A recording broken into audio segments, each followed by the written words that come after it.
3 key tools to brainwash myself to finally lose weight. Have you ever looked at your body and thought, man, I am so far from where I want to be? In 2020, I was overweight, insecure, and felt hopeless. And I've heard stories from so many others that have felt the same way. I'm not motivated enough. I don't feel disciplined. I'll start tomorrow. How many times have we told ourselves that one? We've been told throughout a majority of our lives what we should do in order to have a healthy body and a fit lifestyle, and yet we feel stuck and keep making the same bad decisions over and over again. You see, most of us have already been brainwashed about what to think about our own bodies, and this world does profit over us feeling bad about ourselves and in turn spending money in order to fix that. In 2020, I was overweight and thought so poorly of myself that I used to disrespect my body by binge eating, binge drinking, and of course not even thinking about fitness or being healthy. The gym? Who is she? Hi, my name is Heather, and today I'm going to talk about 3 key ways that I brainwash my brain to undo all my negative self-talk and thinking. I lost 30 pounds, I've been sober for 3 years, and I've achieved the healthy lifestyle of my dreams. And you can too if you listen to these steps and learn to rewire your brain. The problem I realized is not being overweight. Let's get that clear. The problem was my lifestyle that was leading to excessive weight gain. A lifestyle that leads to excessive weight gain is one where we're not prioritizing our longevity, we're not prioritizing our health, and we're certainly not prioritizing our well-being. And it's the result of being discontent with ourselves, seeking short-term reward and fulfillment, and then shaming ourselves into thinking that we can't change. But here's the thing that I learned. You can't hate yourself into a body that you love. Momentum propels us forward, right? But it's also a double-edged sword. Momentum can either keep you sinking further and further down into poor health and life habits, or you can progressively move to get better and better every day. I, for one, knew what would happen if I continued on the path where I was going, and I did not like the future outcome. And that was scary to me. And my life was going wrong in all sorts of ways. As mentioned in 2020, that was really my rock bottom, and 2020 was a hard year for all of us, especially when everything was closed and we couldn't go out, we couldn't distract ourselves, and therefore I ended up spending a lot of time on my own. And when my mind and thoughts were already in a bad space, there was a dangerous opportunity to go off the deep end. I was overweight,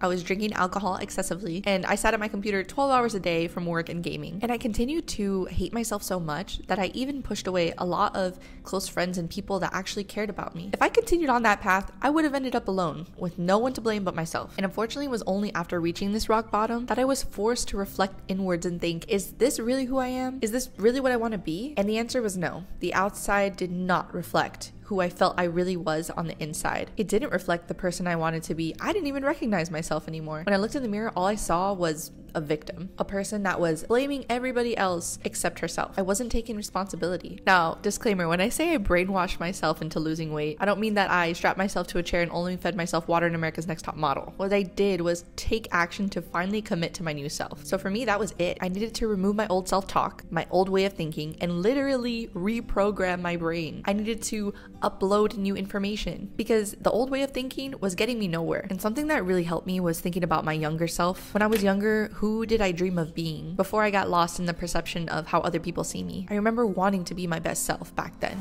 I decided to dedicate myself to that vision that the younger me truly deserves. Now, the first thing is I started to ask myself, what is not serving my mind and body? Now, what's beautiful about this statement is it can mean different things to every person, but deep down, you probably know what this means. What's something in your life that is not positively affecting your mind and your body? In James Clear's book, Atomic Habits, he says every action that you take is a vote for the type of person that you wish to become. So what's not casting votes for the type of person that you want to be? What is holding you back from a positive mindset and body? The first one that came to me, and this was one of the hardest things I've ever done in my life, was give up alcohol. I bring up alcohol when I talk about weight loss because alcohol was the thing for me that was affecting my mind and my body. Mentally, it was fueling my insecurities, fueled that tiny voice in my head, the belittling ideas I had of myself, my small self-worth, and it always made me feel like I was the victim in my life. And on my body, it was an addition of hundreds of empty calories per weekend with beer, mixing sweeteners, and not to mention the binge eating that comes with that because I was never craving a salad. I was always craving something cheesy, heavy in carbs and filling. So if I wanted to reprogram my mindset, letting go of this poison is literally poison to my mind and body was what I needed to do. So cutting out alcohol was one of the best life decisions that I ever made and had a dramatic effect on my weight loss even just by cutting out those calories. It helped me reprogram my brain and increase my mental health in healthy ways because then I was forced to deal with my feelings. So next I started working on my body and my mindset. And this one is very actionable. This is where I finally started to train my mind, and my body. The goal here is to feed yourself positive information. Really, I needed to undo all that mental garbage in my head, all that negativity, all that negative self-talk that I knew wasn't right, but I just couldn't stop. This could be social media for you. It could be surrounding yourself in environments that make you feel a lot of comparison. This is where you cut the things that aren't serving you and start to incorporate new things that are. This is where the reprogramming sets in. So your brain's telling you can't lose weight. You can't change. You failed so many times, so why try now? It's time to start introducing new voices into your head that believe in you, that are telling you that you can achieve it, and that change is possible. And this comes in a variety of ways. For me, it was things like podcasts, self-help books, subscribing to healthy YouTubers who were living a lifestyle that promoted more of the lifestyle I wanted to live. And I also paired this with working out. So now we were having actual physical action. When I was getting my steps on the treadmill, I was reading my Kindle. When I was lifting weights, I was listening to a self-help podcast. When I was sitting down eating a healthy meal that maybe I wasn't so excited about, I was putting on a transformation YouTube video or a what I eat in a day for healthy meal inspiration, and just made what I was eating a little bit more delicious. And this is so encouraging, seeing the lifestyle that I wanted for myself. And this is not something that happens overnight, y'all. Changing your lifestyle is a dramatic change. And I'm not here to say that I lost my weight in 30 days or 6 months or even a year. It took me 3 years of dedicating myself, just incorporating small little tasks every single day that eventually led to the outcome that I was dreaming of. I stopped focusing on the scale because you know what? For a long time, it stayed the same. Here's an example of my weigh-in after a month and a half or so, where I lost absolutely no weight at all. Month and a half weigh-in. It didn't move.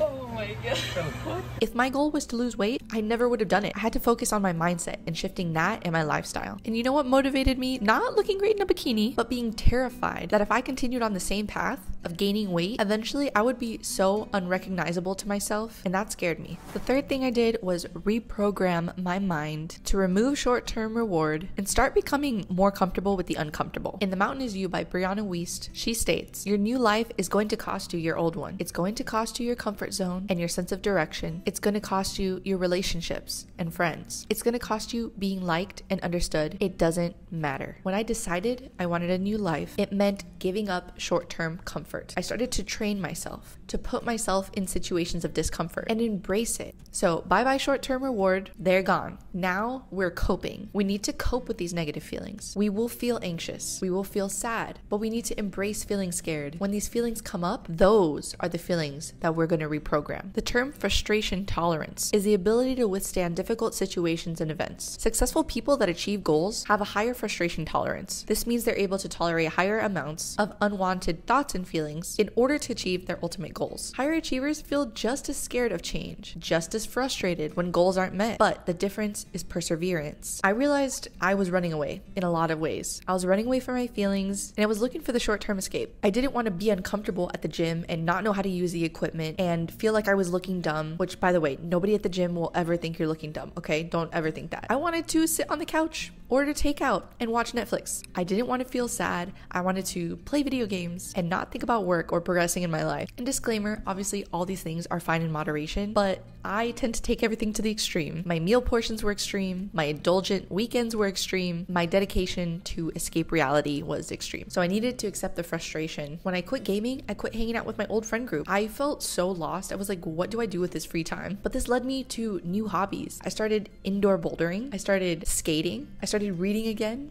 I started to reflect. This is also a super big key. I spent so much time journaling, something that I'd heard of but never actually implemented in my life. It's not enough to just put yourself in the situations where you feel your feelings. You need to reflect and rewire those beliefs to make progress. Ask yourself why you feel that way. So when I journaled and I had negative feelings, I wrote it out and I asked myself key questions. The interesting thing I learned is it's never the situation that's the problem. It's our thoughts about the problem that are the problem. I used to be a chronic overthinker because I thought that it gave me a sense of control. But journaling helped me distinguish between what is actually in my control and what is not. I can't control other people or events, but I can control my feelings and how I react to things. I think my boss hates me. I think bad things are gonna happen. Our brains are wired to do that without any control. Remember that you have control. Positive affirmations, journaling, meditation, therapy. These are all tools that can work for you, and try all of them while you're on the hunt for things that'll work. Mainly learn how to ask yourself questions when you have these negative feelings. You have to distinguish what's true from not true. I'm so fat, I can't lose weight. Is that statement true? Absolutely not. It's not an absolute truth. Okay, so is that a positive way to think? Does that do anything for me, thinking that thought? Let's reframe that. I'm not where I want to be yet, but I believe that change is possible. I believe it can happen for me, and if I keep making small changes, a healthy mindset and body must result. And here's one thing: you can't girl math your way out of calories. You can't start dangerously low restrictive diets that you're going to hate yourself for. You have to think long term. You have to think of what's going to be sustainable for you.